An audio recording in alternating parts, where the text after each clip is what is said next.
welcome back to Brandon Smooth TV. Back at you with another review. One of the Disney Plus shows that I've been waiting on, the Obi-Wan Kenobi series.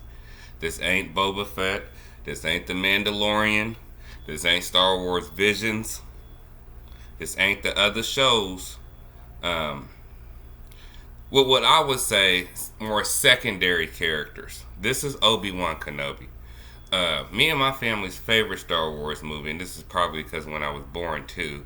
Of course, my favorite one is Empire Strikes Back. But my second favorite Star Wars movie is Revenge of the Sith.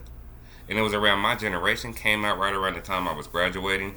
And to me, it's one of the best in the series because we really get to see Anakin transfer into the dark side. We get to see the hypocrisy of the Jedi, and we get to just see everything crumble that we known to grow up and love.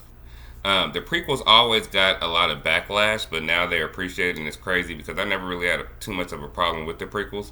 And I think a lot of the stuff people nitpick with, given Attack of the Clones, some of that was some bullshit. Now, we pick up with Obi-Wan Kenobi. This is 10 years after Order 66. And I love the way the series starts because they start off inside of the Jedi Temple. We do see a Jedi Master with the green lightsaber protecting 4 or 5 Padawans. She ends up getting killed, and the Padawans look like they're just running, trying to escape. Now, we know after Order 66, Darth Vader's job is to go around and eliminate every single Jedi. Also eliminate any potential for the light side of the Force coming back, or a potential apprentice, or somebody that might be stronger in the Force than him.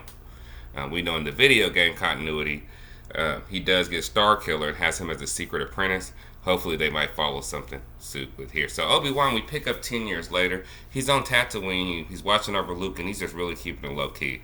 And you can tell he is no longer a Jedi for the most part. He's farming this big-ass whale that done goddamn fell, I don't know, out the sky, but they're harvesting, like, food from him. He's getting barely enough to feed his goddamn space camel, and he's living in a fucking cave. People saying he's stinking. He's really, really low.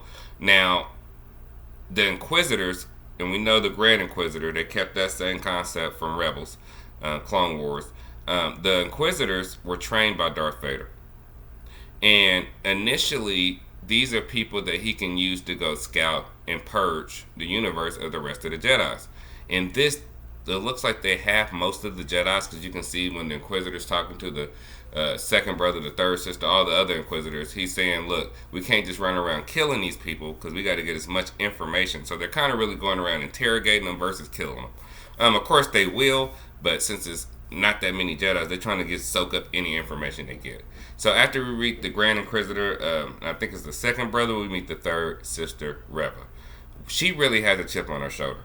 And you can tell that there's conflict from the first meeting in between her and the Grand Inquisitor, because she just was ready to kill. She's bloodthirsty and she wants people dead that are Jedis. More importantly, for some specific reason, she wants Obi-Wan bad. You can tell that they've been searching for him for 10 years, and even some of the Inquisitors is like, look, he's gone. Either he's dead or he got away, and we're never going to find him. But she's not giving up. And you can tell her Force, she's very fluid in the Force. She's really, really, really, really powerful. Because her instincts are on point throughout these first 2 episodes. It's fucking crazy. Like, she knows what's going on. To the point, man, she's just hardcore.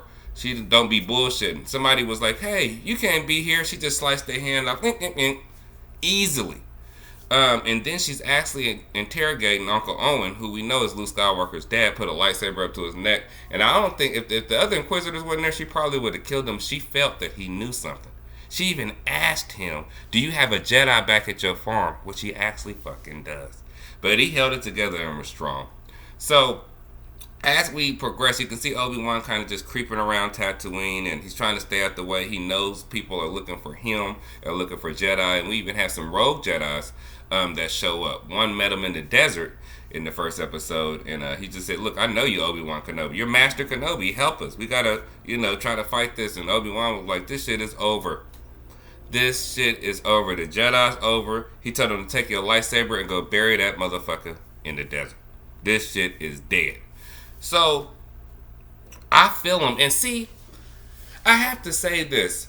Obi-Wan Kenobi being at this position makes sense.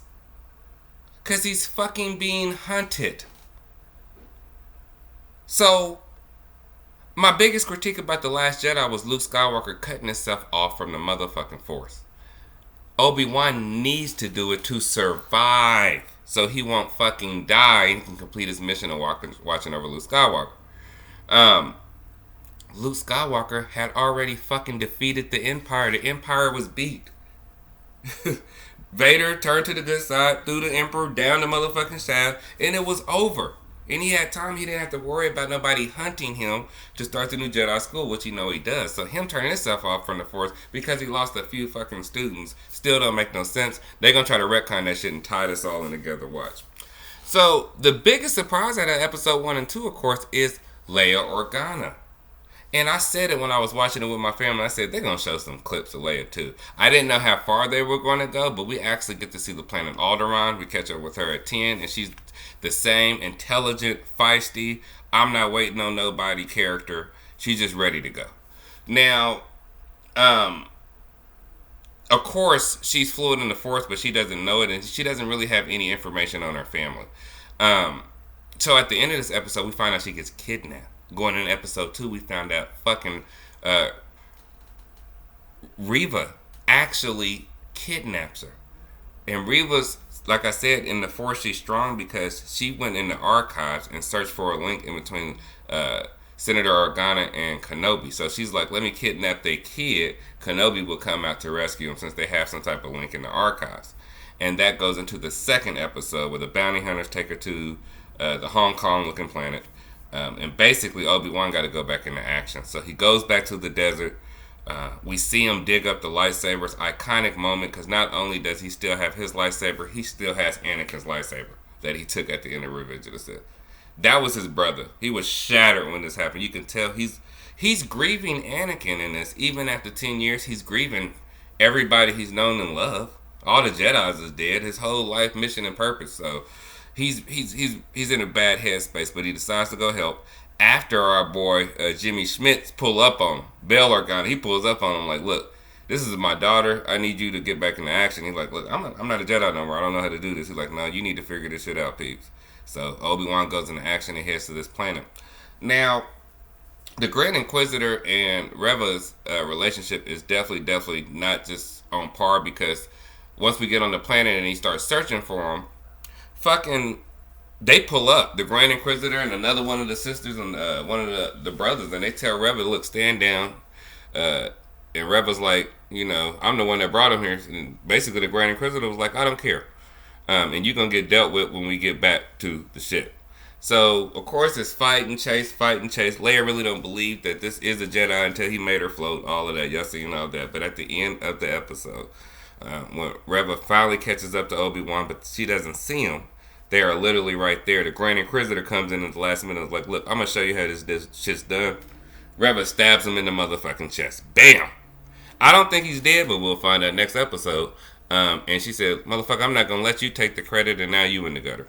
So we get to see a lot of her Force power. She's jumping, running around. She's definitely a fluid in the Force, but it has an explanation.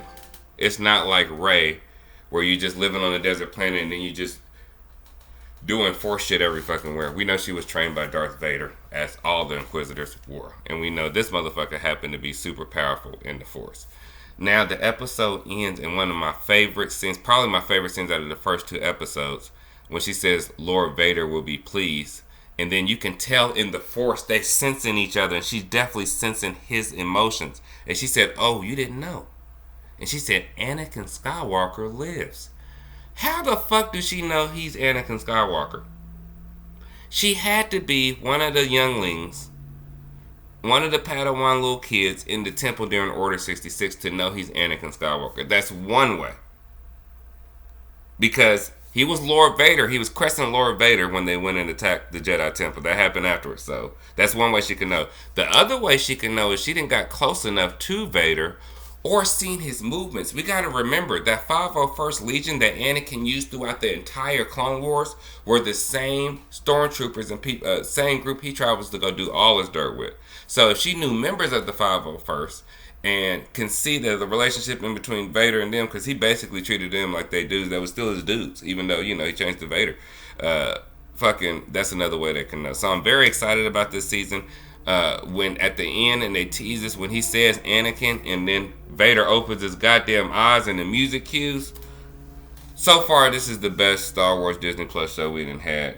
Based off of 2 episodes that I can't really judge it towards The Mandalorian because that would be my second, but we will see. Don't forget to like and subscribe. Thank you for all the birthday wishes, and I'll be back with some more reviews. Peace.